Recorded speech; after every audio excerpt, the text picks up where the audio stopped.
Buenas tardes, bienvenidos a un nuevo episodio de Room Service en la Selva Global. Les agradezco mucho estar siguiendo este programa con regularidad. Y hoy, obviamente, como lo habíamos anunciado, hoy vamos a hablar sobre la paz en Medio Oriente. Y al respecto, tenemos dos entrevistas que me hicieron la semana pasada, que vamos a pasar en primer lugar y después un comentario al final.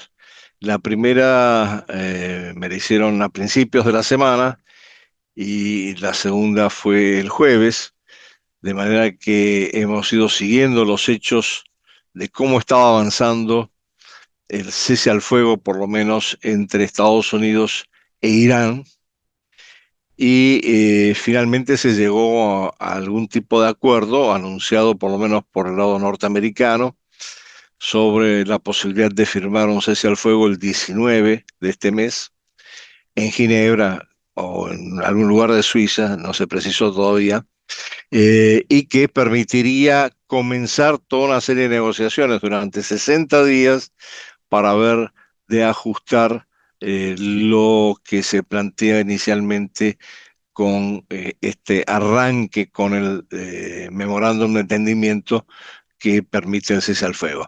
Entonces vamos a ver estas dos secuencias y después quiero hacer algunos comentarios que surgen de lo que pasó ayer y hoy en relación con el conflicto en Medio Oriente y esta posibilidad de que se pueda avanzar en alguna forma hacia algún tipo de paz o de estabilización de la situación en el área.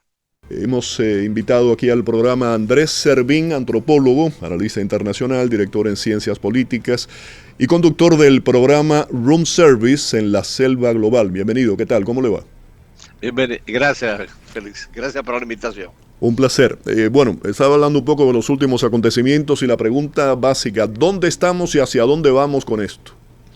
Bueno, estamos en una situación que no termina de dirimirse. Uno, en primer lugar, porque hay un dilema, y el dilema es básicamente qué va a hacer Estados Unidos frente a Irán, perdón, en este proceso. Pareciera tener tres opciones. Mantener el statu quo, de alguna manera como la respuesta al derribo del helicóptero parece que fue muy puntual, no tuvo la potencia que se esperaba. Este podría ser parte de ese statu quo que se va a mantener después de los 100 días de esta tregua inestable que se ha establecido. La segunda es, desde luego, escalar. Y escalar implicaría costos desde el punto de vista de la dinámica política doméstica en Estados Unidos, costos financieros y un impacto sobre la economía global por el cierre del estrecho de Hormuz. Y la tercera es tratar de llegar a algún tipo de acuerdos donde no hay una interlocución directa, y esto es un punto importante, no hay una interlocución directa entre Estados Unidos e Irán, está mediada por Qatar y por Pakistán. Entonces, el proceso de negociación es un proceso muy lento, muy difícil, que además implica el choque de dos técnicas de negociación. Trump quiere una respuesta ya, quiere resolverlo ya de alguna manera. Los iraníes, en cambio, van mucho más lentamente porque saben que con el proceso están desgastando a Estados Unidos. Entonces, aparentemente este es el dilema que se presenta, pero yo diría que además hay un trilema, porque hay un tercer factor, que es Israel, que no necesariamente comparte los objetivos de Estados Unidos de una resolución inmediata del enfrentamiento con Irán, sino que busca más bien darle continuidad a la capacidad de proyección militar de Israel en la región y eventualmente la conversión de Israel en el gran factor decisivo desde el punto de vista estratégico en la región. Creo que muy acertado, ¿no? El análisis el resumen que nos acaba de hacer. Los distintos actores en el conflicto. Usted hablaba, bueno, por supuesto, Israel, Estados Unidos, Irán, claro. Pero esto va más allá. El riesgo de una expansión regional, más allá de estos tres actores protagonistas principales, ¿no? Estamos hablando, por ejemplo, del grupo chií, Hezbollah, que controla el sur del Líbano, los hutíes en Yemen, Y los países árabes del Golfo, no se puede descartar también esa presencia, se han visto sin lugar a dudas afectados por el fuego cruzado, por la crisis interna en Líbano, las milicias proiraníes en Irak también, o sea, es mucho más complejo. Y los países árabes del Golfo, me quiero dirigir específicamente a esto, han subido, han alzado sus voces de queja, tienen un gran peso sobre los hombros, pero a la vez saben que no están dentro de las prioridades de los Estados Unidos en ese momento y que sin quererlo son parte de al menos, de momento, víctima de una guerra. ¿Qué influencia, qué papel, qué presión pueden ejercer esos países en el conflicto? Bueno, es evidente que estos países se sienten en su gran mayoría desprotegidos de ese paraguas de seguridad que teóricamente les iba a otorgar Estados Unidos, porque por lo que vemos por las retaliaciones de Irán y los ataques de Irán, tocan bases estadounidenses, pero también tocan infraestructura de estos países. Entonces, hay posiciones distintas, algunas más proclives a presionar para que se llegue a algún tipo de acuerdo de paz, otras que son más reticentes, digamos, pero todos están preocupados por generar algún tipo de estabilidad en la región que les permita seguir desarrollando sus negocios. La capacidad de influencia de algunos de estos países en términos financieros sobre Estados Unidos es muy importante, porque un poco el quid pro quo era: Estados Unidos da la seguridad, nosotros invertimos lo que ganamos con el petróleo en Estados Unidos. Y esto no se está cumpliendo como pacto, como acuerdo. Entonces, ahí hay un cuadro de complejidad en cuanto a cómo cada uno de ellos responde. Algunos están respondiendo en términos de apoyar el proceso de negociación que pueda llevar a un acuerdo. Otros, como digo, más reticentes, se alinean con Israel inclusive. Entonces, nos vamos a encontrar en una situación que no termina de desenredarse en todo este proceso y que complejiza desde luego el cuadro el dilema y el trilema que yo planteaba al principio. Uh-huh. Si vamos atrás, para poner eso en perspectiva, siempre es bueno, ¿no? Y vamos a otras intervenciones militares de Estados Unidos en la región. Hubo cambios de liderazgo, pero realmente no se solucionaron muchos problemas y crearon posiblemente más problemas en algunos casos. Vamos a hablar, por ejemplo, de Irak, lo que ocurrió con Irak para derrocar al dictador Saddam Hussein. Eso fue con George Bush hijo, a raíz del 9/11, después del 9/11. Para muchos era el enemigo equivocado, pero eso es lo que está ahí. En Libia, Gaddafi, eso fue ya con Barack Obama, años después. Los dos fueron decapitaron el liderazgo, pero hubo una desestabilización y yo me atrevería a afirmar un desastre regional que aún perdura de una u otra forma. ¿Cómo podemos comparar esta situación con estas otras que estaba mencionando? Bueno, es evidente que este conflicto desatado por parte de Estados Unidos y Israel con sus ataques a Irán ha complejizado muchísimo la situación regional, eso no hay la menor duda, y yo diría que en una escala mayor de lo que fue en algunos casos las que usted citó al principio. Es muy difícil de resolver este cuadro de situación tan complejo, porque requiere de negociaciones múltiples y de presiones múltiples entre todo este conjunto de actores, no solamente los tres más importantes que yo mencionaba, sino también los países del Golfo Pérsico, más lo que se está descartando por el momento, pero que puede ser parte de una escalada. Bueno, primero Hezbollah, que sigue enfrentado a Israel y dispuesto a continuar la confrontación, y está alineado con Irán. Irán de hecho apoya a Hezbollah. En segundo lugar, las milicias en Irak y eventualmente algunos sectores en Siria. Pero en tercer lugar, que me parece muy relevante y se está perdiendo de vista, son los hutíes de Yemen, por una sencilla razón. Ellos están en capacidad de controlar la entrada y la salida del Mar Rojo. Todavía no lo han hecho, se han alineado con Irán, pero esa es una amenaza latente que está ahí presente y que me parece que los estrategas, más que nada del lado de Estados Unidos, no terminan de evaluar del todo, porque esto sería, a ver, si se suma al bloqueo del Estrecho de Hormuz, el cierre de la entrada y la salida al Mar Rojo, es una catástrofe desde el punto de vista del impacto sobre la economía mundial. Totalmente de acuerdo, totalmente de acuerdo. Y creo que usted mencionaba algo anteriormente que es fundamental en todo esto. Irán quiere extender el conflicto, le conviene, eso está claro. Y Estados Unidos lo que le interesa en este momento es esa contrarreloj por elecciones de medio término, por muchos temas, el tema económico, imagen del el presidente, del ejecutivo en Estados Unidos, por muchos motivos lo que quiere es terminar esto lo antes posible. Y normalmente en esa carrera contrarreloj el que lleva esa carrera es el que suele perder, si se entienden bien mis palabras de lo que quiero decir. En este momento, en el día de hoy, la diplomacia, la salida diplomática, ¿todavía existe o cree que eso está muy lejos? Yo creo que está lejos, pero todavía existe. Es decir, al momento lo que tenemos es un cuadro en donde siguen dándose estas conversaciones mediadas. Lo que pasa que también en un marco de gran confusión, porque hay borradores sobre acuerdos que van y vienen, decisores que toman decisiones sin que les correspondan en este proceso, de todos lados, ¿no? Entonces, hay una gran confusión con respecto a cómo está avanzando el proceso de negociación para llegar a un acuerdo. ¿Qué es lo que, en todo caso, aceptaría Estados Unidos y qué es lo que aceptaría Irán en un acuerdo de negociación? Y ahí hay que tener en cuenta también el factor, bueno, lo mencionábamos en el caso de Estados Unidos, pero también hay que mencionarlo en el caso de Irán, de que hay sectores que sí quieren continuar con la guerra y hay sectores que tratan de llevar esto por el camino de algún diálogo que permita llegar a la paz. No nos olvidemos que también en Irán hay un sector más radicalizado y otro relativamente más moderado. Entonces, todo esto hace que haya una convergencia de factores muy complejos para ver cómo avanzar en una salida de esta situación. Ya tenemos más de 100 días de que esto se ha planteado como proceso de una especie de cese al fuego, pero el cese al fuego parece que no funciona mucho, que digamos.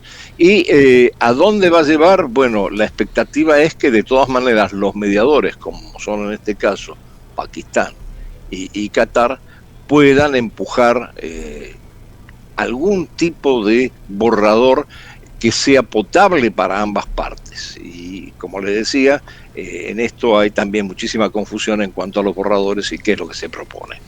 Una última pregunta, ¿cómo usted interpreta las declaraciones del secretario Rubio cuando dijo ante el Congreso, la guerra terminó y conseguimos los objetivos? Bueno, yo creo que esto va alineado con lo que dice Trump permanentemente. Cada 2 o 3 días dice, ya la guerra terminó, ganamos la guerra, pero en realidad sigue pasando lo que hemos visto en estos últimos días, de que hay una confrontación permanente, no solamente entre Estados Unidos e Irán, por cuestiones puntuales, si usted quiere, pero no tan amplias, pero también una retaliación por parte de Irán y de Israel en su confrontación en relación con que uno de los puntos muy importantes que plantean los iraníes en el acuerdo, en cualquier tipo de acuerdo que se llegue, es que Israel deje de avanzar y de bombardear el Líbano. Y ahí un factor que lo impide de alguna manera es la presencia de Hezbollah. Ya. Hay 3 temas fundamentales en esto. El estrecho de Hormuz estaba abierto al principio del conflicto, pero bueno, es reabrir el estrecho de Hormuz, es una de las finalidades.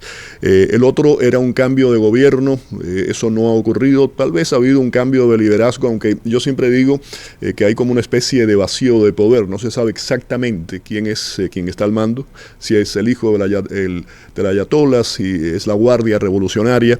Y por otro, para mí lo más importante, que es el desarrollo nuclear. Esos 3 puntos, ya para finalizar, ¿cómo los ve usted? No en orden de prioridad, sino de solución. A ver, obviamente se va a centrar la discusión en principio en la apertura del estrecho de Hormuz, que es una prioridad estratégica a nivel global. Es decir, en este momento está generando una serie de obstáculos en la economía global. El tema del enriquecimiento del uranio es un tema que seguramente se va a ir posponiendo en esa negociación larga que se presenta de aquí adelante. Y hay un tema que no está entre esos 3 temas, pero sí está muy presente y que es un tema particularmente espinoso. Es el tema de que Estados Unidos quite las sanciones económicas a Irán. Claro. Irán lo plantea con muchísima claridad, pero Estados Unidos tampoco puede de buenas a primeras decir, no, bueno, me echo para atrás, terminamos con ese tema de las sanciones. Entonces, estos son elementos de mayor complejidad todavía que se agregan a este cuadro de por sí tan, para decirlo de manera simple, tan enredado, pero en realidad tan complejo, ¿no? Sí, el tema de las sanciones tiene toda la razón, pero siempre se une al tema del enriquecimiento de uranio, ¿no? Que una iría ligada a la otra. Le agradezco mucho la participación, un placer escucharlo, ¿eh? Muchas gracias por la invitación. Como muchísimas siempre, gracias. Un placer compartir el programa. Andrés Servín, muchas gracias, bienvenido, gracias por estar acá. Gracias por la invitación, aunque no sé si es porque soy el papá de Andrei o porque tengo algún tipo de referencia de otro tipo. Bueno, acá usted es el papá de Andrei. Es así, ¿no? Ahí, mirá, son parecidos físicamente y todo, mirá. Ahí está. No, bueno, por supuesto. Andrés Servín es antropólogo, es experto en relaciones internacionales y acaba de publicar este libro que tengo yo acá, que se llama Room Service en la selva, que es exquisito y que entiendo por qué Andrei no termina de zambullirse en él. Tiene muchas... Es escabroso. Es divertido, ¿no? Sí, Para mí, que no soy su hija, es muy divertido. Es muy divertido. Así cualquiera. No, hablando un poco en serio, gracias por venir, es un placer tenerlo y vamos a arrancar por el lado quizás más académico, por el costado que me parece que también los une y comparten, que es esta pasión por tratar de entender, no solo de entender, sino también de explicar el mundo, ¿no? Porque uno podría estudiar mucho y tratar de entenderlo, pero cuando tiene una vocación de comunicación también está intentando que todos los que no sabemos tanto podamos tratar de interpretar un poco por qué pasa lo que pasa. Con Andrés venimos hablando acá, yo lo molestaba con lo del estrecho de Hormuz y demás, y el conflicto en Medio Oriente, que parece que toda la semana se resuelve y nunca se resuelve. Ahora sí habría un acuerdo de paz con Irán. No sé quién quiere arrancar. Yo solo voy a resaltar el título que tenemos puesto ahí, que a mí me gustó mucho, que es, ¿cómo es? La 39 es la vencida. Esta es la 39. Esta es la vencida. Esta es la 39. Ahí está. Acuerdo de paz en Irán. La 39 es la vencida. Sí. ¿Qué decís, pa? ¿Es la vencida o no es la vencida? Bueno, ya está echándose para atrás de la 39, que dice que los 14 puntos que ofrecen los iraníes en el acuerdo de paz son todos inaceptables, hay que volver a ver el memorándum de entendimiento, pero Pakistán acaba de afirmar que sí, ya está el memorándum de entendimiento y que van a firmar la paz. Pakistán, que es el país que ha sido como el mediador, digamos. El mediador en el proceso. Porque yo recuerdo una vez que también estuvimos como muy cerquita, que parecía que estaba todo resuelto, sí, y que al final no. Que estaba todo resuelto. Yo le pregunto siempre a Andrés como, pero al final esta guerra generó un conflicto que no teníamos, que era el del estrecho de Hormuz. No, claro, desde luego. O sea, estamos resolviendo un conflicto que generó la guerra que se inició, o sea, como... Estamos resolviendo un conflicto que en realidad Estados Unidos sale muy desfavorecido en términos de qué es lo que obtiene de una guerra que inició junto con Israel. No sabemos bien si fue arrastrado por Israel o conjuntamente con Israel, pero sí entró en una guerra que ahora le implica 3 posibles salidas. Mantener el statu quo y estar ahí en ese tiroteo de drones permanentes, llegar a un acuerdo de paz o eventualmente escalar. Entonces, entre esas 3 posiciones es que se está desarrollando el juego en cuanto a esta supuesta negociación que va a llevar a un memorándum de entendimiento que ya está definido, supuestamente de ambos lados. Eso fue lo que anunció Pakistán. De hecho, eso fue conversado con el ministro de Relaciones Exteriores de Irán y el de Qatar. Y de repente sale de nuevo, después de que... Recuerden que ayer Trump dijo, vamos a seguir... A la mañana. Ayer a la mañana dijo, vamos a seguir atacando y bombardeando en retaliación. Y en la tarde dijo, no, ya tenemos un acuerdo de paz. Sí. Esa fue la 39. Ahora vamos a ver si llegamos a la 41. Pasa que también me da la sensación, no sé si vos lo compartís, pero cuando Estados Unidos amenaza con escalar, que lo hace frecuentemente, lo está haciendo frente a un actor que históricamente tiene una doctrina de escalar para desescalar. Entonces, los iraníes siempre le suben la apuesta por algún lado. Hoy a la mañana se había filtrado lo que los iraníes dicen que es el memorándum, que es todas wins para los iraníes. O sea, no hay ninguna buena. 14 Entonces, puntos. Las 14 Todos a pero favor de él. esa narrativa es de que, o sea, si le creemos a los iraníes que es el memorándum, es una derrota total para Estados Unidos en cuanto a los objetivos de la guerra. Sí, lo que pasa es que además son metodologías distintas de negociaciones, evidente. Una es la metodología de Estados Unidos, que es ir directamente a escalar y después retroceder para negociar y volver a escalar. Y la otra, y todo en términos de un resultado inmediato, porque Trump quiere resultados inmediatos. Y por otro lado, la metodología de los iraníes, que es ir lentamente sacando lo que ellos quieren de la negociación. Vamos a ver si ahora se concreta. Pero para ellos la prolongación de la guerra es favorable, porque de hecho el impacto sobre la economía global, sobre la situación política interna de Estados Unidos es tan grande que no sabemos si los costos los puede afrontar Trump. Y Trump tiene que darse cuenta de eso. Decís los costos puede afrontarlos Trump en términos internos o en términos globales de lo que implica para Estados Unidos, no solo para el futuro de Trump en lo personal. Bueno, a ver, lo digo en términos de petróleo. Cada vez que se escala, el petróleo pasa, el Brent pasa a $90. Ayer se desescaló, bajó de los $90. Mientras tanto, el galón de gasolina en Estados Unidos está por encima de los $5. Eso para el consumidor estadounidense es desastroso. Y esta teoría que decía que quizás había una búsqueda, o esta hipótesis en realidad, de Estados Unidos de generar este conflicto para que el petróleo de Estados Unidos tuviera más mercado? Bueno, eso es relativo porque en realidad el petróleo de Estados Unidos no va a ir a China, China no se lo va a comprar, no va a ir a India, India no se lo va a comprar. Entonces, ¿a dónde va a ir? A Europa, pero Europa también está dándose cuenta de que el petróleo y el gas licuado que está recibiendo Estados Unidos viene a precios mucho más altos de los que les pagaban los rusos antes de que se impusieran las sanciones. Entonces, estamos en una situación muy caótica en donde todo el mundo trata de sacar provecho, pero no puede. Y el que tiene mayor reserva de petróleo, entre ellos China, dice, bueno, sigan un ratito más con esto, yo aquí mirando a ver qué pasa. ¿Y Trump puede seguir con este conflicto abierto o tiene un deadline ya que necesita resolverlo? Hay elecciones en noviembre, esta guerra internamente no solo por el precio del petróleo, sino también por lo que fue la narrativa que llevó a Trump al gobierno, le genera un impacto negativo en su electorado, ¿o no? Bueno, yo estaba viendo un programa de Jon Stewart que dice, enuncia todas las veces que Trump dijo que no iba a haber guerra con él, desde la campaña preelectoral hasta después de empezar su mandato.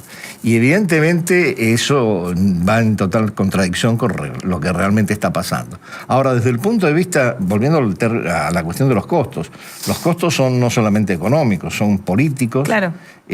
Particularmente justamente por la campaña frente a las elecciones de medio término.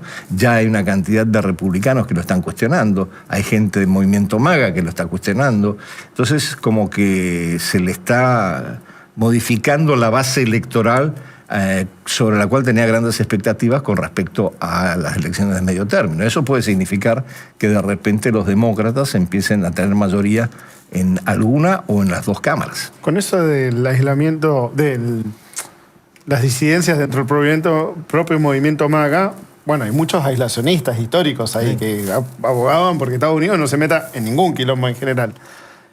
Por otro lado, dentro de los sectores republicanos hay algunos cuantos que son bastante combativos en cuanto a política exterior y ahí me genera la duda de, se ha estado hablando bastante sobre lo que está pasando en Cuba, ¿qué tanto riesgo hay de que Trump decida buscar una victoria alternativa, ya que no está funcionando las cosas de Medio Oriente, y dice, bueno, ¿y si logramos un Venezuela en Cuba? Bueno, es un escenario altamente probable. ¿Altamente probable? Altamente probable. Esta visita del ministro... Sí, no, iba a decir el ministro de Paz, pero no, es el ministro de Guerra. A Guantánamo, en el día de ayer, es una señal importante, pero yo no sé también si están evaluando correctamente los costos de una invasión a Cuba, porque Cuba no es Venezuela. Claro, eso bueno, decir, como se dijo, Irán... No es la situación de Venezuela. O sea, no es la misma. No es lo mismo. No es lo mismo. Bueno, en su momento también se decía, Irán no es Venezuela. O sea, no, eso ya se dieron cuenta. Claro, pero ¿te acordás que cuando estalló, viste que había como, bueno, porque tuvo este éxito en Venezuela, entonces ahora podría... No, pero pará, que esto es el Imperio Persa, o sea, esto es otra historia. Y vos decís que podrían cometer igual el mismo error con Cuba. Bueno, hay una diferencia sustancial con Venezuela, y es que Cuba tiene una élite político-militar que controla la economía y que es muy cohesionada. No desde el punto de vista ideológico, ya la ideología no importa, lo que importa es que hay intereses básicamente en torno a la compañía Gaesa, que controla el 60% de la economía de Cuba, de este sector específicamente. Entonces puede haber apagones, puede haber falta de comida, falta de agua, etcétera, etcétera, pero este grupo sí está en condiciones de resistirse de una manera distinta a la de todo el proceso de extracción de Maduro en su momento de Venezuela, ¿no? Casi entregado, aparte, ¿no? Sí. El proceso de Venezuela, porque, no sé, para los que hemos seguido un poco el derrotero político del chavismo y después con Maduro en Venezuela, la verdad es que lo que pasó ahí es que Estados Unidos sacó a Maduro, arregló con los que quedaban y siga. Y todo sigue igual. Digo, no hubo un cambio para los venezolanos que viven en Venezuela. No, para los venezolanos no hubo cambio. De hecho, el gran signo de interrogación es si esto va a avanzar en algún momento hacia la democratización del régimen. Pareciera que no. Lo que está avanzando relativamente es a una mayor extracción de petróleo por parte de Estados Unidos. Y minerales en Venezuela. En definitiva, todo se reduce a eso. Es que me parece que es bastante evidente. En este momento. Y lo de Medio Oriente en un punto. Claro, pero lo que pasa es que lo de Medio Oriente no estaría siendo exitoso. Yo no sé qué resultado o bueno, cómo tendría no hay que resultado, ser. pero por ahí. No, la búsqueda, vos decís. Claro. Pero es interesante porque ¿qué tendría que pasar o cómo tendría que terminar el conflicto de Medio Oriente para que Estados Unidos haya ganado? ¿Cómo están las cosas? Bueno, yo tengo la impresión de que no tienen manera de ganar. Bueno. Perdóneme que sea tan tajante, pero a ver, todas las cartas están en la mesa a favor de Irán. Es más, no solamente se cerró el estrecho de Hormuz, cosa que tenían que haber previsto en Estados Unidos, no lo hicieron, y se produjeron toda una serie de situaciones de tensión, sino que además están en una situación en donde no se sabe cuál es el desenlace en términos de si Irán no va a emerger de esta guerra como un poder regional. O sea, que te puede salir, boomerang total, totalmente al revés. Claro, porque lo que sucede es que, bueno, en este momento está en muy mala situación económica, está todo el impacto de la guerra, etcétera, etcétera. Pero el prestigio de Irán, y esto es muy interesante, Irán es un país persa, no es árabe. Es un país que ha atacado a algunos de los países del Golfo Pérsico árabes. Pero entre la población empieza a levantar su imagen de una manera muy significativa. ¿Por qué? Porque el único estado en la región que defiende realmente a los palestinos frente a los israelíes es Irán. Y la idea de los dos estados, Palestina e Israel, sí, está planteada por las Naciones Unidas, pero nadie la está promoviendo, y la situación de los palestinos, ya todos lo sabemos, en Gaza, en Cisjordania, es cada vez más dramática. Entonces, el país que aparece como el adalid de la causa palestina, entre otras cosas, no es un país árabe, es un país que de todas maneras ha desarrollado una capacidad que también está la gran pregunta. ¿Tiene la capacidad nuclear como para enfrentar a otro país como Israel? Que sí, también la tiene. Bueno, uno de los objetivos de esta guerra era desactivar esa capacidad nuclear, que yo al final no sé con eso qué pasó, si se logró, si no se logró. Sabe nada. Es que la duda sigue estando porque parte de las negociaciones son con la extracción de los 400 kilos de uranio enriquecido que tienen.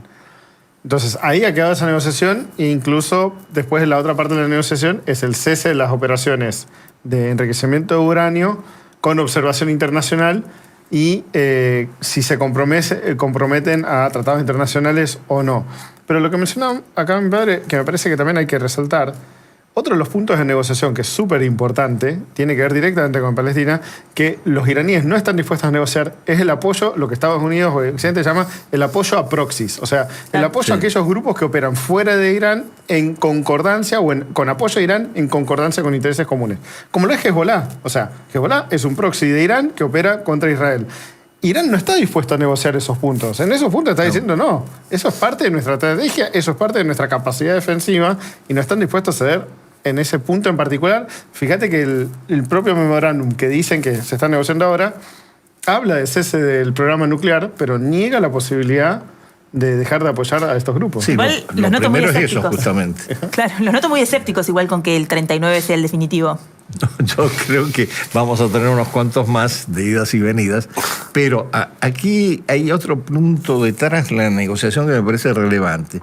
Lo que se planteó esta vez, y esto quizás marca una diferencia, es que el memorándum de entendimiento entre Irán y los Estados Unidos tiene que ser aprobado por el Consejo de Seguridad de las Naciones Unidas. O sea que eso ya pasa a otro nivel de discusión. No es que las Naciones Unidas puedan resolver nada, todos sabemos que generalmente pasa de lado, pero sí es importante que sí entre en este espacio ya de decisión multilateral y que haya algún tipo de garantías. Lo que pasa es que estamos, yo lo sintetizo así, estamos frente a el dilema es entre Estados Unidos e Irán, pero la situación no es un dilema, es un trilema, porque está Israel. Israel tiene un conflicto con Hezbollah que no va a amainar. Israel tiene además toda la situación con Gaza, pero Israel no coincide en sus objetivos totalmente con Estados Unidos, que es su aliado. Entonces estamos en una situación extremadamente compleja, enredada.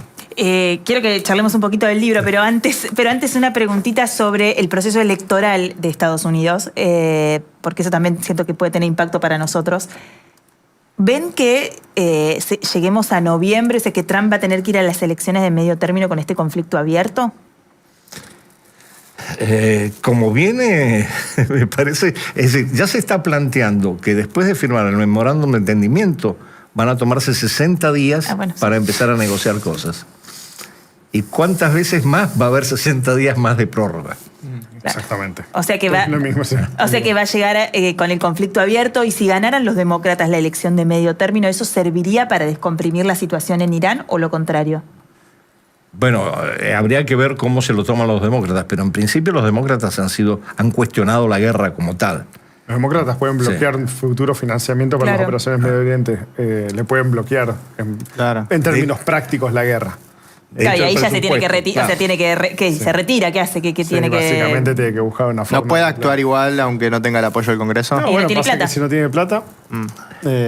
o sea, Y este es uno de los puntos en debate, justamente si el Congreso le va a aprobar más plata para defensa o no. ¿Eso cuándo es ese deadline? ¿Cuándo tiene que hacer esa votación el Congreso americano? ¿La de medio término? No, la elección de medio término es en noviembre, pero hay llegó... un debate sobre si ¿Cuándo ya el se ha presupuesto? extendido de los Claro. War Powers o no.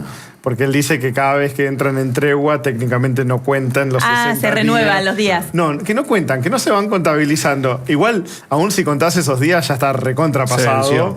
Entonces, en verdad, en cualquier momento el Congreso puede movilizarse para impedir nuevos recursos que vayan destinados al conflicto. Que no es lo mismo que el presupuesto militar, No, claro. pero claro. es para el conflicto. Y hay mucha presión por parte de los demócratas en ese sentido. Exactamente. Muy interesante, muy, muy interesante.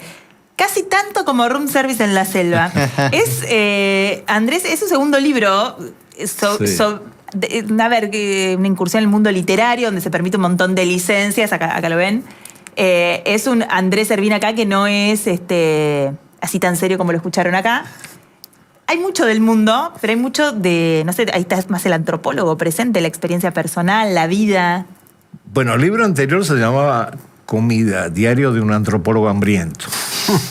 Vamos a poner acá. Y de alguna manera le da continuidad. Lo que pasa es que a diferencia del primero, que era más que nada, yo diría, de contenido biográfico, eran relatos con referencia biográfica, toma relatos de otra gente que yo he transformado en parte del libro. ¿Pero todo es real o hay ficción? A ver, es un proceso que empieza con el libro, mi primer libro, donde prácticamente no había ficción. Hay más ficción, y el tercero que viene va a ser pura ficción. Ah, ¿ya estás escribiendo el Sí, tercero? ya está listo. ¿Ya está listo? Sí. Prolífico. Sí, ¿Qué, está full. por qué, qué beta qué te pasó que te dieron ganas de hacer Es literatura? Muy sencillo. Hubo una situación familiar muy dramática, muy difícil de superar.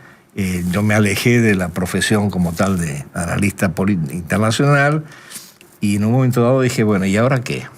¿Y ahora qué? Bueno, pues me voy a dedicar a escribir.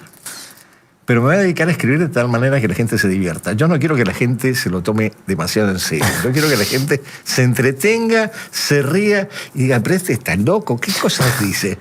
Eso es parte de lo que dice mi familia también, por cierto. ¿Y qué te pasa con eso? ¿Con lo que pasa con mi familia? No, porque vos, qué sé yo, no te voy a preguntar la edad, pero sos un hombre que tiene un recorrido, una experiencia, que está siempre ligado al académico, a lo serio, a lo profundo, a lo complejo. Y acá hay un montón de licencias donde se nota que vos te estás divirtiendo cuando lo escribís. O sea, como que vos estás diciendo, ay, voy a poner esta picardía, porque esto, hay una cosa ahí que transmitís en lo que escribís que son distintas situaciones, además con escenarios bien diferentes, con climas bien diferentes, con olores bien diferentes. Entonces, es como una reconciliación con algún vos de otra época que abandonaste mientras estabas en la academia. Mira, hice una vida profesional seria. Escribía papers serios, aburridos, los leían 3 o 4, y libros un poco más serios y más aburridos que leían 5. Entonces llegó un momento en que dije, bueno, vamos a tomarnos las cosas un poquito en solfa. Voy a ser irreverente con todo eso y voy a empezar a contar cosas que a lo mejor a algunos los escandaliza, pero eso no es mi problema. Yo autocensura, cero. Ahora entendemos todo. Está muy claro, está muy bien. Entonces, bueno, ahí me encaminé por este lado y la verdad que tengo que confesar que me produce un gran placer escribir lo que escribo y soltarme el moño en el momento de escribir esos relatos, ¿no? Se nota mucho eso de que, por eso digo que estás como, uno se imagina a un escritor ahí pillo, como divertido, como diciendo, nada, mira la que hice. ¿Y qué recepción tuviste? Hasta ahora, muy buena, en algunos casos muy crítica. Algunos me dijeron, bueno, pero esto que estás contando es como demasiado escandaloso, ¿no? Bueno, es la vida. Que conste que no fui yo que dijo. No, que conste que eso no fue mi familia, otra gente. Por si acaso, claro. Y el primer libro, lamentablemente, se editó en Brasil y circuló por el mercado latinoamericano, pero no tuvo el impacto que tuvo que me parece que sí está llegando a mucha gente. Y la gente, yo insisto en esto, creo que se entretiene y se divierte, que es lo más importante. Andrés, muchas gracias por haber estado acá. Súper interesante toda la conversación. Tengo una última pregunta. ¿Es cierto que calculás una botella de vodka por persona cuando vas a comer a tu casa? ¿Puedo confesarlo? Sí, confesarlo. Lo que pasa es que es genético, pues es de familia. No soy yo el único. Una botella de vodka por persona es lo mínimo si vamos a comer una comida rusa. Lo mínimo. Sí. My God. ¿Vamos a hacer comida rusa? Pero yo sin vodka, chicos, porque si yo me tomo una botella de vodka, les juro que me tienen que ir a buscar al hospital. Es imposible comer comida rusa sin vodka. Mar en taxi, ¿no? Yo me prendo. Si hay juntadas, yo me prendo. ¿Vos sabés Trataré de cocinar comida bancármela. rusa o la cocina solo Andrés? No, hacemos entre todos. No, entre todos. Él hace unos blinis justamente para comer acompañados de entremesa y caviar, cuando se consigue caviar. Vi fotos. Hemos hecho los pilmeni también. Los caseros. pilmeni. Qué genial. Distintos platos de la cocina rusa que hacemos. Bueno, yo hago un goulash. ¡Ay, qué rico! Sí, también lo mencionó. Sí, También lo fan. mencionó. Sí, Que mi nieta me reclama todos los domingos. Gracias, Andrés. Muchísimas gracias por la invitación. Gracias, pa. Andrés Servín charlando acá un poco con nosotros, un poco de todo, un poco de familia, un poco del mundo y la geopolítica y también de su libro Room Service en la selva. Un placer haberlo tenido acá, el papá de Andrés Servín Pop.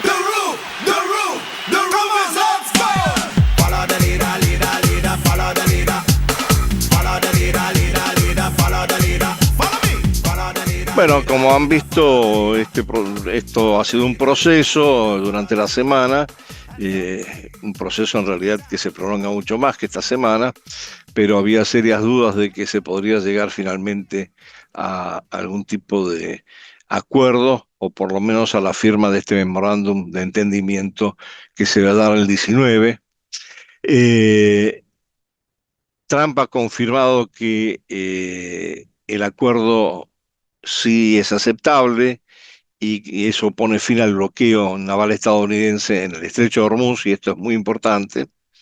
El secretario del Consejo Supremo de Seguridad Nacional de Irán advierte una dura respuesta de los guerreros islámicos contra Israel, porque, sin embargo, a pesar de estos anuncios en el transcurso del fin de semana, Israel ha seguido bombardeando el Líbano y específicamente el sur de la ciudad de Beirut, en contra de lo que había planteado originariamente Trump. De hecho, Trump le ha reclamado muy duramente a Netanyahu que continúen con este bombardeo. Y como analizábamos en los videos previos, aquí los acuerdos que se pueden establecer entre Irán y Estados Unidos, y ya veremos cómo van a ir avanzando en los próximos días, se ven limitados más que nada por el accionar de Israel que sigue atacando al Líbano,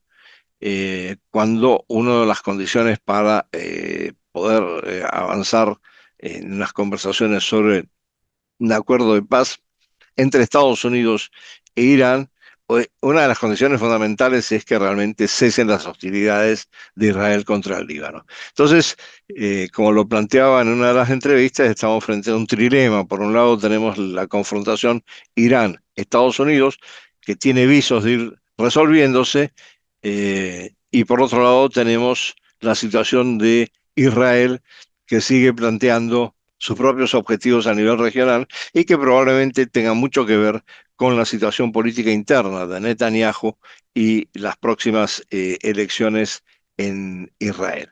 Entonces, este es el cuadro general. Vamos a ver qué nos depara de aquí en adelante estos 60 días. Primero, si se va a dar la firma concretamente del memorándum de entendimiento el 19, y a partir de ahí, qué nos van a dar, qué nos van a mostrar los 60 días siguientes en términos no solo de la apertura plena del Estrecho de Hormuz, sino también en torno a temas fundamentales que están en la agenda, como es si Irán va a seguir desarrollando su capacidad de enriquecimiento de uranio para desarrollar su, valga la redundancia, su capacidad nuclear con fines pacíficos, si Estados Unidos está dispuesto a desbloquear los fondos congelados de Irán.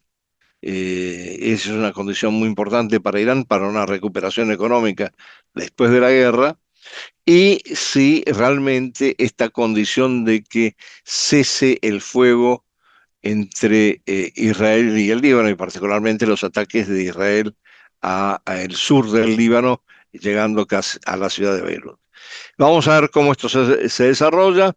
Eh, Tengo que decirles que la semana que viene no voy a poder eh, desarrollar este programa porque voy a estar viajando, pero vamos a reponer probablemente la entrevista con Eddie Kaufman, que es muy ilustrativa al respecto de cómo se ha venido dando esta dinámica.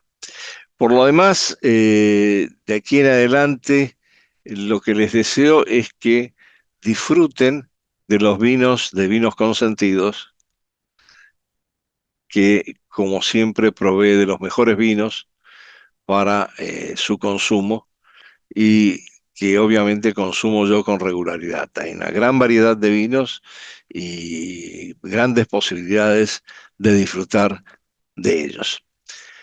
Muy bien, dicho esto, lo que nos quedaba pendiente para este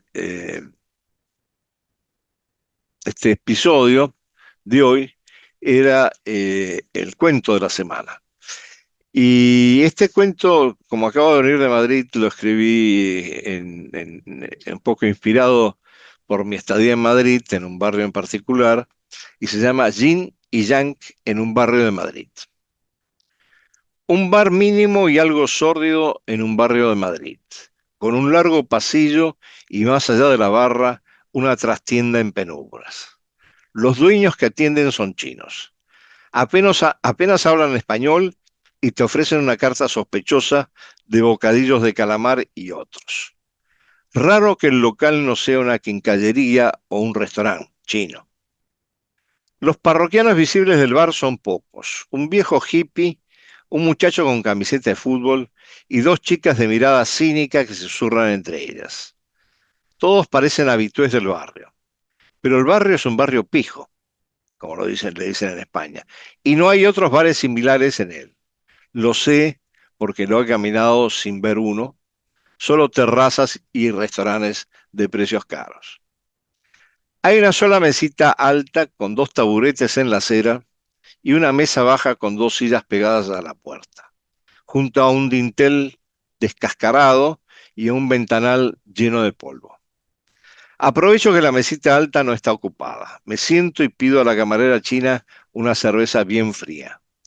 Me la trae con displicencia sin mirarme, mientras que un tipo de mediana edad aparece de las sombras del fondo, se asoma a la puerta y prende un canuto.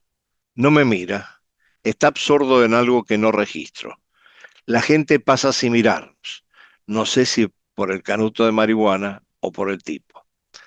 Desde las sombras del bar ahora sale un tipo joven con una camiseta del Real Madrid. Lleva en la mano un vaso que en la semipenumbra aparenta ser un cubata. Se acerca a mi mesita y farfulla algo. Me está pidiendo permiso para apoyar su vaso. Claro, le digo al chico del Real Madrid. Y lo miro con desconfianza rogando porque no trate de entablar conversación. Apoya el vaso en mi mesita alta. No es un cubata, es un vaso alto con hielo y agua. Suda por fuera. Afuera es septiembre y el calor de Madrid todavía aprieta. Se queda de pie a mi lado sin invadir, respetando el espacio. Mira hacia el pasillo largo del bar, donde la luz de la barra se va apagando hasta hacerse sombra. Los dueños chinos se mueven allá atrás sin ruido, diría que sigilosamente. Buen sitio para el calor, dice por fin. Su español va y viene con acento de algún otro lado. Asiento. Y para el frío también, digo, y señalo la cerveza en mi mano. Se ríe bajito. Yin y yang suelta, y señala la barra y la puerta abierta al sol de la calle. Tiene razón. Adentro la sombra fresca, el metal de la barra, la quietud de los dueños que casi no hablan. Puro yin. Afuera el ruido de la acera, el sol pegando en la mesa bajo la puerta, en la mesa baja, junto a la puerta, la gente que pasa sin mirar. Puro yang. El chico levanta su vaso como quien quiere, como quien brinda sin hacer ruido.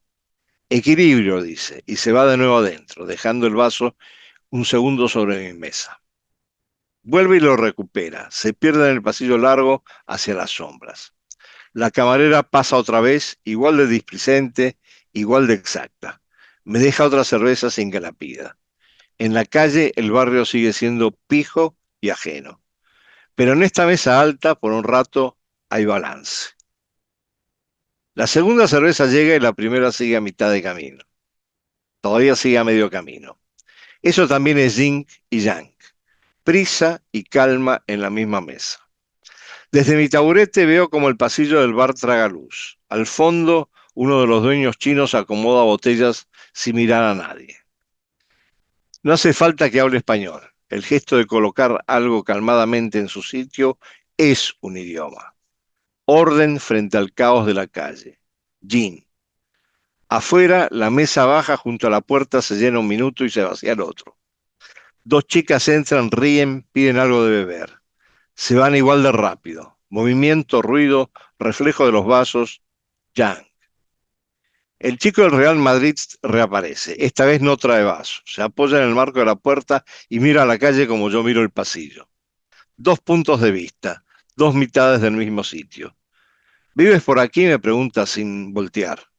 No, digo, pero creo que el barrio me adoptó por un rato. Eso le saca otra risa bajita. Un rato es mucho en Madrid. Aquí todo cambia cuando el sol se mueve un poco. Y es verdad, la sombra de la cornisa avanza y ahora la mesa alta está a mitad en el sol, mitad en sombra. Mi mano izquierda fría por la cerveza, mi brazo derecho caliente. Yin y yang, físicos, sin metáfora. El chico empuja el taburete vacío con el pie. ¿Te molesta si...? No, digo otra vez, claro, resignado, aunque sigo desconfiando. Se sienta, pide otra agua con gas con 2 dedos y los dueños asienten desde el fondo. No hace falta hablar mucho cuando el lugar ya sabe lo que te toca. Nos quedamos así un rato, él mirando la calle, yo mirando el pasillo. Afuera el barrio pijo sigue su ritmo. Adentro el bar sigue siendo mínimo largo y justo lo suficientemente oscuro al final para que te den ganas de entrar. Cuando el sol se mueva otra vez, alguno de los dos se levantará. Pero por ahora, la mesa alta sostiene las dos mitades sin caerse. El chico gira el taburete un poco hacia mí. El hielo de su agua cruje. Volví, dice, porque este sitio es el único en el barrio donde el tiempo no va tan rápido. Hace una pausa, mira el pasillo oscuro. Trabajo 3 calles más arriba, oficina con vidrio, aire que no huele a nada, reuniones que se comen en la mañana, puro yank, hablar, mover, cerrar. Cuando salgo siento que voy a 1000 por hora sin ir a ningún lado. Señala la barra con la barbilla. Uno de los dueños está limpiando el mismo vaso por tercera vez. Lento, exacto. Aquí es al revés, nadie te pregunta nada. La cerveza llega fría sin que la pidas 2 veces. Los jefes no hablan, pero te ven. Es gin. Parar, respirar, que el ruido se queda afuera. Da un trago a su agua. Mi abuela decía que si solo corres te caes, si solo paras te oxidas. Hay que hacer las 2 cosas.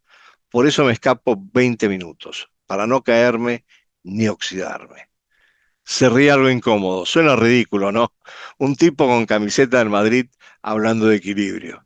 No, digo, suena como alguien que encontró su mesa alta.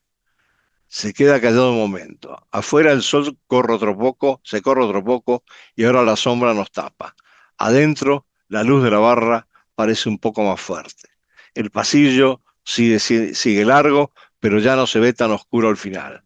Bueno, dice poniéndose de pie, el vidrio me espera. Deja unos euros en la mesa, aunque no pidió nada fuera del agua. Yin y yang también en la cuenta, lo que se toma y lo que se deja. Se mete pasillo adentro hacia la sombra. Y yo me quedo con la cerveza, la mesa alta y la sensación de que ese barrio, por 20 minutos, dejó de ser solo pijo. Buen sitio el taburete para practicar yin. Bueno, muchas gracias por escuchar este cuento. No entra en mi nuevo libro, acabo de escribirlo en realidad estando en Madrid.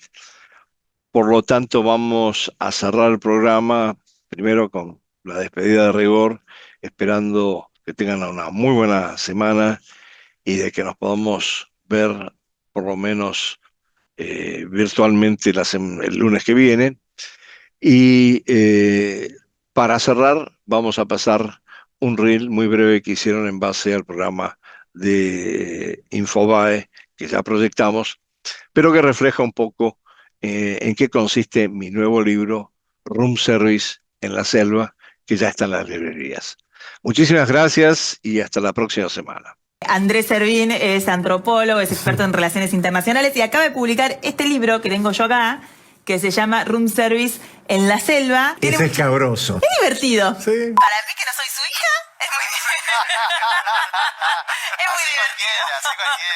Hay mucho del mundo, pero hay mucho de, no sé, ahí está más el antropólogo presente, la experiencia personal, la vida. Bueno, el libro anterior se llamaba Comida, diario de un antropólogo hambriento. Y este de alguna manera le da continuidad. Lo que pasa es que a diferencia del primero, que era más que nada, yo diría, de contenido biográfico, eran relatos con referencia biográfica, toma relatos de otra gente que yo he transformado en parte del libro. Hubo una situación familiar muy dramática, muy difícil de superar. Yo me alejé de la profesión como tal de analista internacional y en un momento dado dije, bueno, ¿y ahora qué?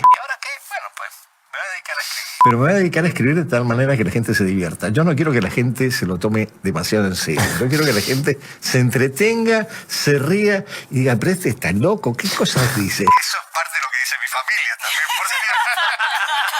Tengo una última pregunta. ¿Es cierto que calculás una botella de vodka por persona cuando vas a comer a tu casa? ¿Puedo confesarlo? Sí, confesarlo. Una botella de vodka por persona es lo mínimo si vamos a comer una comida rusa. Lo mínimo. ¿Vamos a hacer comida rusa?